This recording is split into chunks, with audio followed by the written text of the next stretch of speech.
የኢትዮጵያ ቴሌቪዥን የስፖርት ዘገባ የክብር አጋራችን ሲንቄ ባንክ ነው። ከልብ እናመሰግናለን። እንደምን አመሻችሁ ክቡራን ተመልካቾቻችን። የቲቪ 57 ወደ አዘጋጀንላችሁ ስፖርታዊ ዜናዎቻችን ተሻገርን። አብርሃም ተስፋዬ ነኝ። አብራችሁን ቆዩ።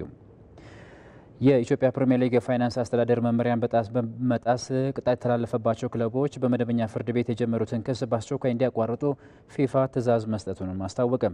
የኢትዮጵያ እግር ኳስ ፌዴሬሽን ዛሬ በማህበራዊ ትስስር ገጹ ይፋ እንዳደረገው ክለቦቹ የፍርድ ቤት ክሳቸውን አቋርጠው የተላለፈባቸውን ውሳኔ እንዲፈጽሙ ፊፋ ውሳኔ ያስተላልፏልም ብሏል። አክሲዮን ማህበሩ በዚህ ዓመት ወደ ስራ ያስገባውን የፋይናንስ አስተዳደር መመሪያ በመጣስ መቻል፣ ሲዳማ ቡና፣ ሐዋሳ ከተማና መቀለ ሰባ እንደርታ ቅጣት እንደተላለፈባቸውም ይታወሳል። የቅጣት ውሳኔውን ተከትሎም መቀለ ሰባ እንደርታ በትክክለኛው አካሄድ ቅሬታውን ወደ ዓለም አቀፉ የስፖርት ገላጋዮች ፍርድ ቤት ካስ ሲወስደው፣ ቀሪዎቹ ሶስቱ ክለቦች ግን በመደበኛ ፍርድ ቤት ክስ መመስረታቸውም ተሰምቷል። ሶስቱ ክለቦች የፌዴሬሽኑና የፊፋን መመሪያ በሚጥስ መልኩ ወደ መደበኛ ፍርድ ቤት መሄዳቸው አግባብ እንዳልነበረው የኢትዮጵያ ፕሪሚየር ሊግና የኢትዮጵያ ፕሪሚየር ሊግ አክሲዮን ማህበርና የኢትዮጵያ እግር ኳስ ፌዴሬሽን አስታውቀዋል። በአገሪቱ ሕግ አስረድተናል። ይሄ እግር ኳሱን ሊያስቀጣ ይችላል። አካሄዱ ወደ ካስ መሄድ ትችላላችሁ፣ ወደ መደበኛ ፍርድ ቤት መሄድ አይቻልም። ይሄ የኢትዮጵያ እግር ኳስ ፌዴሬሽን መተዳደሪያ ደንቡ ዲሲፕሊን መመሪያው ላይም ተቀምጧል። እግር ኳስ ወደ ካስ መሄድ ይችላሉ፣ ከዛ ውጪ ግን ወደ መደበኛ ፍርድ ቤት መሄድ አይችልም የሚል የተቀመጣለ። እሱን እየተከራከረ ነው። ያው በዛ አግባብ እየተከራከረ ነው። የእግር ኳስ ህግ በእግር ኳስ ነው መዳኘት መቻል ያለበት እንጂ ወደ መደበኛ ፍርድ ቤት የሚሄድበት አግባብ አይኖርም። በእግር ኳሱ በኩል ያለውን የፍትህ ስርዓት ጨርሰ ሁሉንም አቅምን አሟጠህ የሆነ ሰዓት ላይ ምንድነው በፍርታም መሆን የለብህ። ወደ መደበኛ ፍርድ ቤት ሄደዋል። መደበኛ ፍርድ ቤት መሄዳቸው ትክክል አይደለም፣ አግባብነት የለውም። ምክንያቱም የኢትዮጵያ እግር ኳስ ፌዴሬሽን መተዳደሪያ ደንብ ላይ የተቀመጠው ነገር አለ፣ የፊፋ መተዳደሪያ ደንብ ላይም የተቀመጠ ነገር አለ። ይሄ የሰርድ ፓርቲ ኢንተርፌራንስ ወይም የሶስተኛ ወገን ጣልቃ ገብነት በሚል ትርጓሜ የሚሰጠው ጉዳይ ነው የሚሆነው ማለት ነው። ስለዚህ ይሄንን እንደ ኢትዮጵያ እግር ኳስ ፌዴሬሽን እየሄድንባቸው ያሉ ርቀቶች አሉ፣ ወደፊት ይፋ የምናደርጋቸው ይሆናል። የኢትዮጵያ እግር ኳስ ፌዴሬሽን ሶስቱ ክለቦች ከመመሪያ ውጪ ወደ መደበኛ ፍርድ ቤት መሄዳቸውንም ለፊፋ አሳውቂያለሁኝ ብለዋል።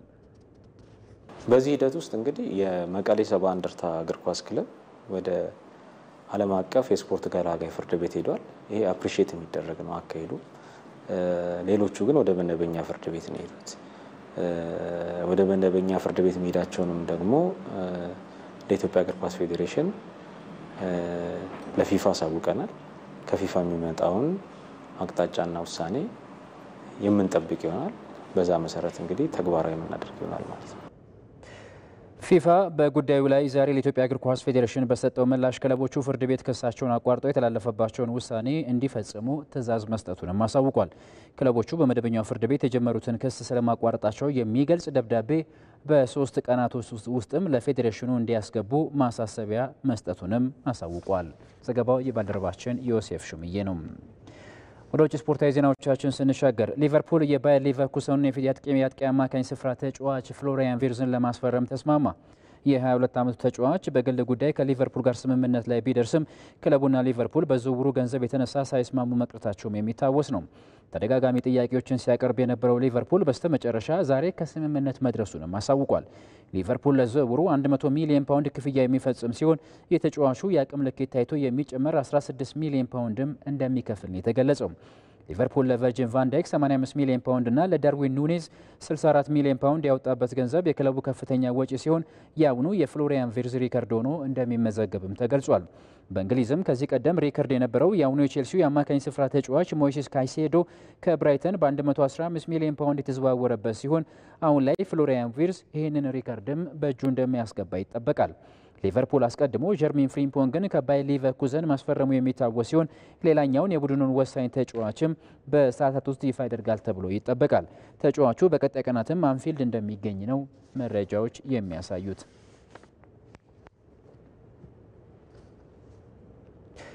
ሪያል ማድሪድ አርጀንቲናዊን ተስፈኛ ፍራንኮ ማስታንቱኖን ከሪቨር ፕሌት የግሉ ማድረጉን አሳውቋል። የሁለት ሚና ባለቤት ሰለሞን የሚነገርለት ማስታንቱ ሆኖ የፊት መስመርና የአማካኝ ቦታን ወስዶ መጫወት እንደሚችልም ይነገርለታል። የአዙሊ ተወላጅ በሀገሩ ቡድን ሪቨር ፕሌት ለ6 ዓመታት ቆይታ ያደረገ ሲሆን በተለይ በተጠናቀቀው የውድድር ዓመትም ለክለቡ አስደናቂ የውድድር ጊዜ ማሳለፍ ችሏል። የ17 ዓመቱ ተስፈኛ በማድሪድ እስከ 2031 ድረስ የሚያቆየውን ኮንትራት የተፈራረመ ሲሆን ሪያል ማድሪድ ለሪቨር ፕሌት 45 ሚሊዮን ዩሮ የዝውውር ገንዘብ እንደከፈለም ተነግሯል። ለጊዜው በአርጀንቲና ቆይታ የሚያደርገው ማስታንቱኖ ነሐሴ አጋማሽ ላይ ሪያል ማድሪድ በሚያደርግለት አቀባበልም ክለቡን እንደሚቀላቀል ተገልጿል።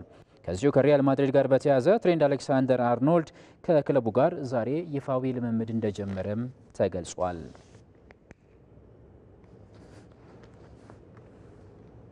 ክቡራን ተመልካቾቻችን ለሰዓቱ የተዘጋጀንላችሁ ስፖርታዊ ዜናዎቻችን በዚያ በቁ። በያላችሁበት መልካም ምሽት ይሁንላችሁ።